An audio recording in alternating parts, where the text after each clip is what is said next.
Trên trên đầu máy thì chúng ta nhìn thấy là đây là 3 piston. Đầu một là 1 piston, đầu 2 là 2 piston kẹp, giúp cho chúng ta kẹp phôi nhôm chắc chắn hơn trong quá trình cắt.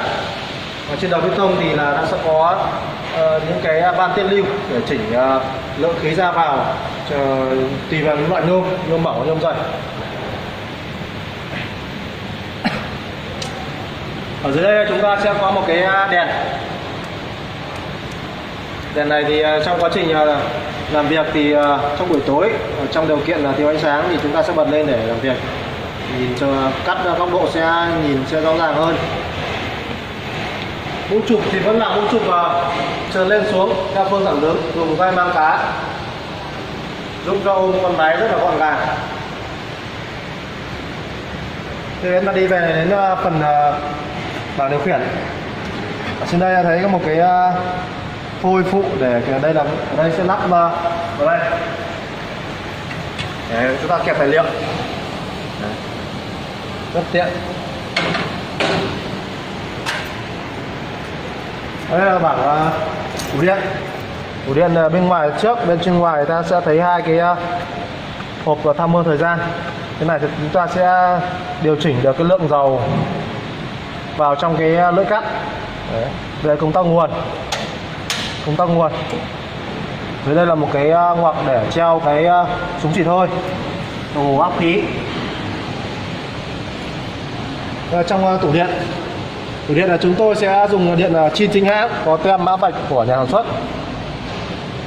Điện thì đặc biệt về điện là chúng tôi có thêm 2 con dơ len nhiệt bảo vệ motor và con ổn định nguồn 24V.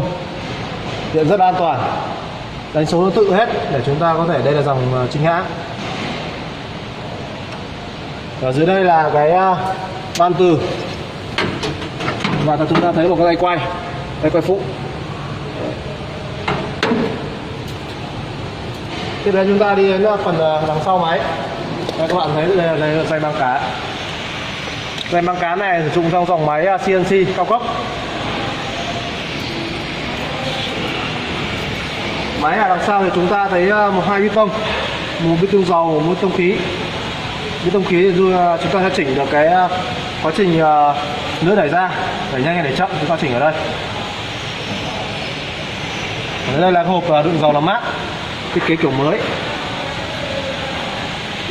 Ở đây chúng ta sẽ lọc được bụi bẩn mặt nhôm, giúp trong quá trình đưa dầu làm mát vào lưỡi thì nó không có bụi bẩn mặt nhôm vào trong lưỡi, giúp cho lưỡi sẽ bền hơn theo thời gian.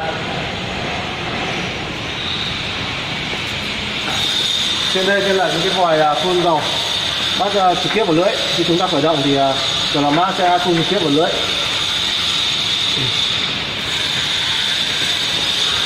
Ở sau sẽ là những cái xích bảo vệ dây điện và dây hơi, rất là an toàn. Bây giờ chúng ta sẽ đi khởi động máy, thử máy.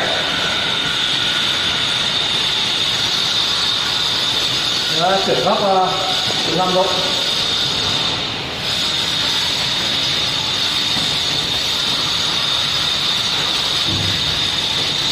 Rất là êm ái để 90.